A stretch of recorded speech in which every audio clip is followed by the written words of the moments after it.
Udah 38 halaman ini.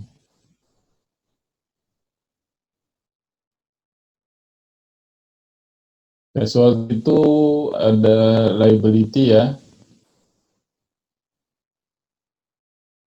Liability mengcovernya bodily injury, property damage, atau pure financial losses. Ini underwriting consideration-nya ya, gross premi, infusion underwriting policy-nya, claim handling-nya gimana, portfolio-nya gimana, apakah annuity payment bisa di-customize, interest payment-nya, court interest custom. Kita di liability itu jarang sih ya. Di Indonesia masih belum terlalu ini banyak. Jadi losses-nya juga awareness orangnya terhadap liability juga belum tinggi. Tapi ya ini nice to know lah kalau misalnya kita mau belajar mengenai casualty reinsurance ya. Ini motor dia masuk casualty juga karena motor ada liability-nya juga.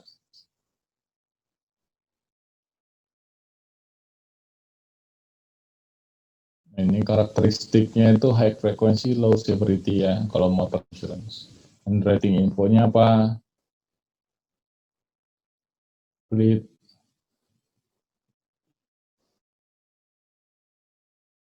Terus motor ini ada untuk proportional treaty-nya, ada non-proportional treaty-nya. Non-proportional untuk di motor tuh biasa dia catastrophe, motor excess of loss, PA apa aja, ada employees liability, workers compensation, accident and health insurance.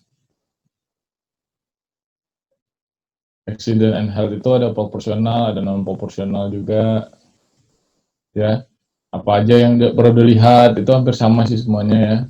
Occupational disease, natural hazardnya, eventnya itu definisinya jelas ya. Di market IL, supplement worker compensation, maka exclusion sebaiknya disesuaikan. Ya, mengikuti exclusionnya workers compensation. Potensi akumulasi exposure diperhatikan misalnya terhadap satu prinsipal atau kru airline. Deductible-nya juga penting, jangan sampai frekuensinya terlalu tinggi. Biasanya untuk cat excess of loss digunakan annual aggregate ya, dalam setahun maksimum berapa penggantian.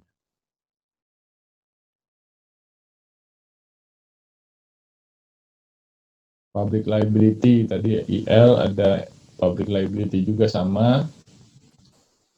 Apa-apa aja yang dilihat underwriting consideration-nya ya. Ini punitive damage itu dia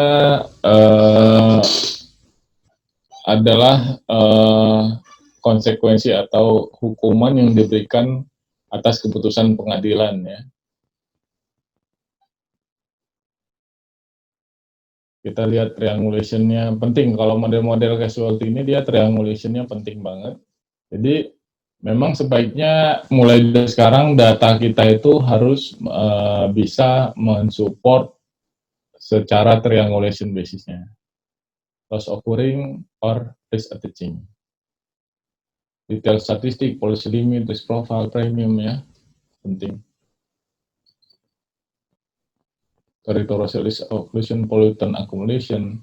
Apakah ada product liability? Ini kan public liability ya. Apakah di dalamnya ada extension product liability? Itu penting untuk diketahui. Program reasuransinya apakah fakultatif? Untuk di atas treaty ya. Terus dia basisnya loss occurring, rate exposure basis, dia lihat. Secara exposure berarti bukan burning cost ya. Burning cost itu kan experience basis. Produk liability dia spesialis sendiri, kadang bisa masuk ke dalam CGL juga. Ini hati-hati ya, untuk produk liability ini emang harus lebih hati-hati. Ada professional indemnity,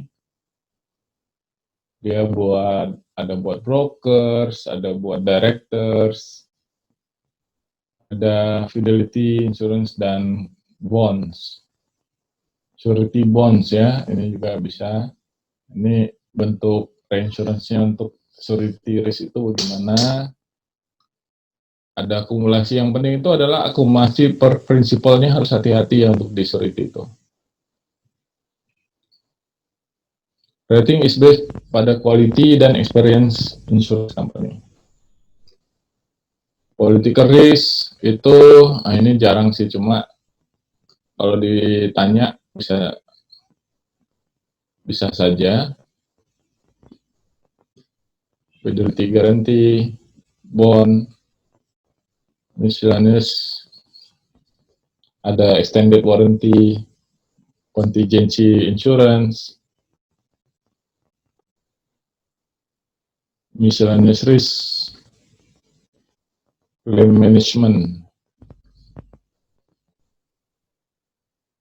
Ini claim management ini bisa ditanyakan juga nih. Jadi untuk casualty business yang khususnya di professional indemnity, dia ada long period of claim settlement, ada long tail claims.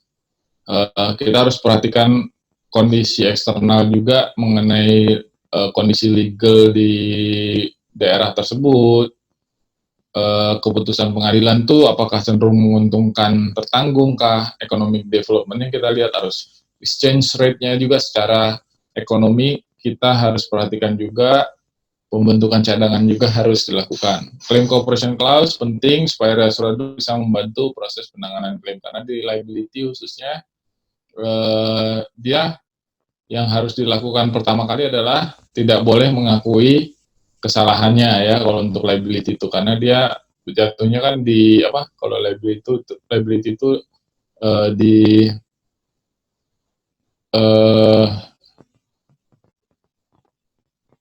di ini ya, apa namanya, breach of duty of care ya, breach of duty of care, atau dia masuknya di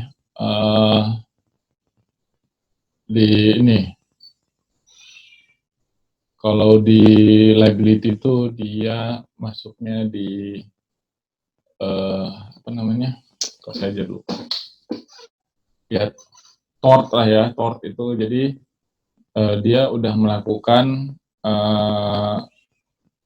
kesalahan ya, jadi tidak boleh mengakui kesalahannya, biarkan perusahaan asuransi yang berdiri di kakinya dia untuk menyelesaikan permasalahan liability tersebut. Jadi claim cooperation ini penting banget. ABNR sangat perlu karena dia long tail business. Untuk reasurator butuh pembentukan cadangan ya, ABNR, ABNR, bisa menerapkan extended claim reporting clause ya kalau mau. Boleh melakukan technical claim audit. Oke, itu untuk casualty.